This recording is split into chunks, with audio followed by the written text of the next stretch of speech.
ചിരിയുടെ തമ്പുരാക്കന്മാർ ചിരിയുടെ പെരുമഴയുമായി എത്തുന്നു. ഫൺ ബേബി ഫൺ ശനി ഞായർ ദിവസങ്ങളിൽ രാത്രി 8 മണിക്ക് നമ്മുടെ സൂര്യ ടിവിയിൽ. ഇതൊന്നുകൂടെ ഒന്ന് കുറുകിക്കോട്ടെ. ആന്റിയുടെ ഫസ്റ്റ് സിനിമ ശരിക്കും ഏത് ഏജിലായിരുന്നു? ആന്റി കല്യാണ ശേഷമാണോ? പിന്നെ കുട്ടികളും വലുതായതിനു ശേഷമല്ലേ? മേഘമൽഹാറാടാ. അപ്പൊ എങ്ങനെയാണ് ആ എൻട്രി വന്നത്? എനിക്കൊരു ടൈലറിങ്, അതായത് ബുട്ടിക് ഉണ്ടായിരുന്നു. അതിൽ നമ്മൾ സാരിയൊക്കെ ഡിസൈൻ ചെയ്തൊക്കെ കൊടുക്കും. അങ്ങനെ കമൽ സാറിന്റെ വീട്ടിലേക്ക് വൈഫിനുള്ള സാരികൾ, കമൽ സാറിന്റെ അസോസിയേറ്റ് സലീം പടിയത്ത് അവരുടെ വീട്ടിൽ അങ്ങനെ എല്ലാവർക്കും സാരികളൊക്കെ ചെയ്ത് കൊടുക്കും. അങ്ങനെ സലീം പടിയത്താണ് കമൽ സാറിനോട് പറഞ്ഞത് ഇങ്ങനെ എന്നെ കുറിച്ച് പറഞ്ഞതും. അപ്പം അന്ന് ബിജു മേനോന്റെ ചേച്ചിയായിട്ടും നമ്മുടെ ശിവജി ചേട്ടൻ്റെ പഴയ ശിവജി ചേട്ടൻ്റെ ഭാര്യയായിട്ട് ഒരാൾ. അപ്പൊ ഇങ്ങനെ വന്നപ്പം അപ്പൊ അഭിനയത്തിനോട് താല്പര്യം ഉണ്ട് എന്നുള്ള രീതിക്ക് ആണോ സംസാരിച്ചത്? ഇല്ല, നമ്മളിതൊന്നും ഇല്ല. അങ്ങനെ ചോദിച്ചു, അങ്ങനെ ചെന്നു. എനിക്കൊന്ന് കമൽ സാറിന്റെ one of the favourite faces തന്നെയാണ് അമ്പി ആന്റി. നമ്മളും ഒരുമിച്ച് അഭിനയിച്ച ആഗതനും 41 ദിവസവും നമ്മൾ അടിച്ചു പൊളിച്ച ഒരു ടെൻഷനോ ഒരു സ്ട്രെസ്സോ ഒന്നും ഇല്ലാണ്ട് വളരെ കൂള ഷോർട്ട് റെഡിയാണ്. ഓക്കെ, അവിടെ എത്തുന്നു, ഡയലോഗ് നോക്കുന്നു. അത്ര ഈസി ആക്കിയിട്ടായിരുന്നു എനിക്കും അമ്പി ആന്റിന്റെ ഒരു കൂടെ വർക്ക് ചെയ്തിട്ട് എനിക്ക് ഫീൽ ചെയ്തിരുന്നത്. നല്ല സന്തോഷമായിട്ട് നമ്മൾ ഒന്നാം പാലിക്കാം. Okay okay.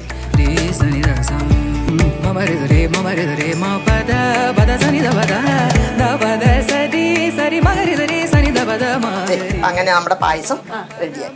ഇനിയിപ്പൊ ഇതിലേക്ക് നമ്മൾ ആവശ്യമുള്ള സാധനങ്ങൾക്കൊന്നും വറുത്തിട്ട് കൊടുത്താണ്. നമ്മളിപ്പോ ഒട്ടും നെയ്യ് ഇട്ടിട്ടില്ല, അതുകൊണ്ട് നമുക്ക് അധികം ഇട്ടാലും കുഴപ്പമില്ല. നമ്മൾ ആദ്യം എന്നാലും 3 സ്പൂൺ മൂക്കണം. നമ്മൾ മറ്റേ കറിക്കൊന്ന് മൂക്കുന്ന പോലെ അങ്ങ് മൂക്കുക.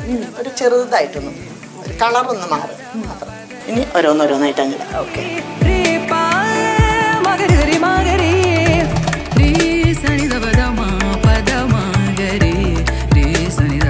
എല്ലാം വറുത്ത് നന്നായി നമ്മളിത് ഇതിലേക്കൊന്ന് എല്ലാം വറുത്തിട്ടു പായസം റെഡി. പിന്നെ നമ്മളിതില് തീരെ നെയ്യ് ഒഴിച്ചിട്ടില്ല, ശ്രദ്ധിച്ചില്ലേ? ഈ വറുത്തത് മാത്രമേ ഉള്ളൂ.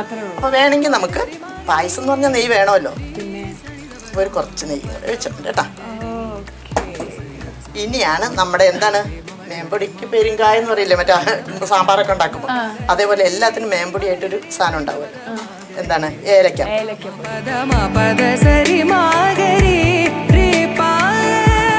ആന്റി ഇനി അതൊന്നും ഒരു ബോളിലാക്കി തരുമോ? അതിലാണ് പോണത്.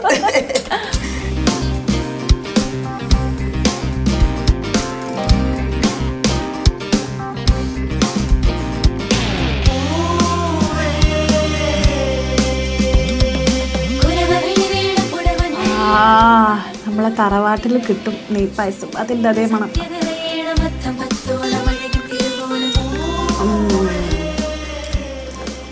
ഇത് മില്ലറ്റ് ആണെന്ന് പറയത്തേ ഇല്ല ആന്റി. ശരിക്കും നല്ല നെയ്പായസം, അതിൻ്റെ തന്നെ ടേസ്റ്റ്.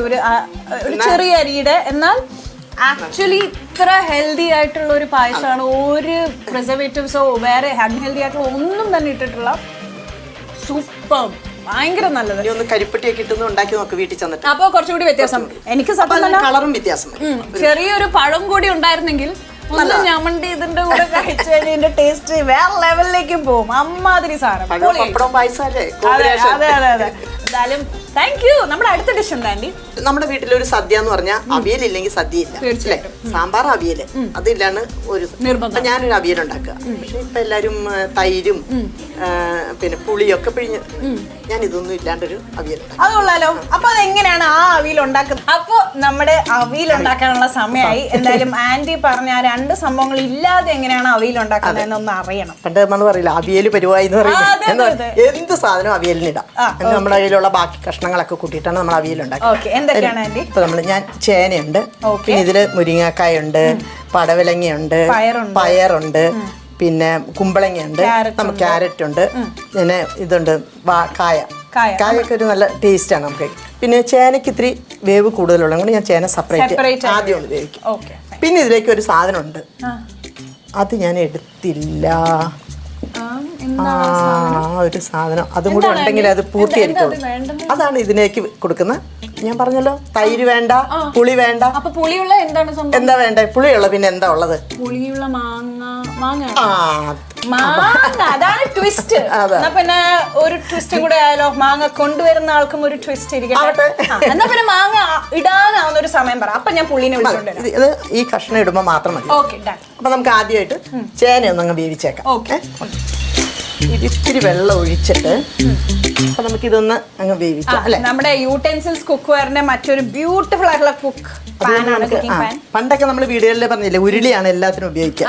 ഇപ്പൊ ഇത് വന്നതിന് ശേഷം നമുക്ക് നല്ല ധൈര്യമായിട്ട് ഉപയോഗിക്കാം. അങ്ങനെ ഒന്നും അടുക്കി പിടിക്കില്ല, ഒന്നുമില്ല. അപ്പൊ ഇതൊന്ന് ഒന്ന് തിളച്ച് ഒന്നിതായി കഴിയുമ്പോൾ നമുക്ക് കഷ്ണങ്ങൾ.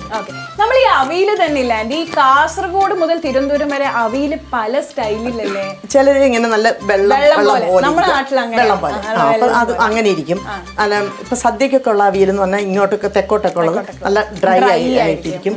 പിന്നെ ഒരു ചെറിയൊരു സെമി പോലെ ഇരിക്കുന്ന അപ്പൊ നമ്മൾ ഈ തൈര് ചേർക്കുന്നതും പിന്നെ ഒന്നുമില്ല. അപ്പൊ നമ്മൾ വീട്ടിലൊക്കെ പെട്ടെന്ന് ഉണ്ടാക്കുകയാണെങ്കിൽ നമ്മൾ വാളംപുളി ഇല്ലേ സാധാരണ, അത് വെച്ചിട്ട് നമ്മൾ അവിയൽ ഉണ്ടാക്കും. പുളി ഇത്തിരി പിഴിഞ്ഞൊടിച്ച് ഒരു ചെറിയ പുളി വേണം, അങ്ങനെ വെച്ചിട്ടുണ്ടാകും. അപ്പൊ നമ്മുടെ ഒന്ന് തിളച്ച് കഴിഞ്ഞു. ഇനി നമുക്ക് കഷ്ണങ്ങൾ ഇടാം. അപ്പൊ ഈ കഷ്ണം ഇടുന്നതിന്റെ കൂടെ തന്നെ ഇടേണ്ട ഒരു സാധനമാണ് നമ്മുടെ പുളി മാങ്ങ. ഞാൻ ആളെ ഇപ്പൊ വിളിച്ചോണ്ട് വരാം. സീക്രട്ട് ഇൻഗ്രീഡിയന്റ്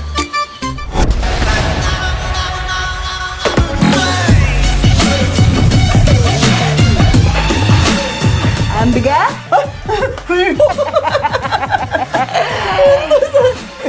இதுதான் நீ கேட்ட அந்த மாம்பழம் இல்லையா? நான் சொல்றதும் செய்வேன், சொல்லாததையும் செய்வேன். தானே നീ?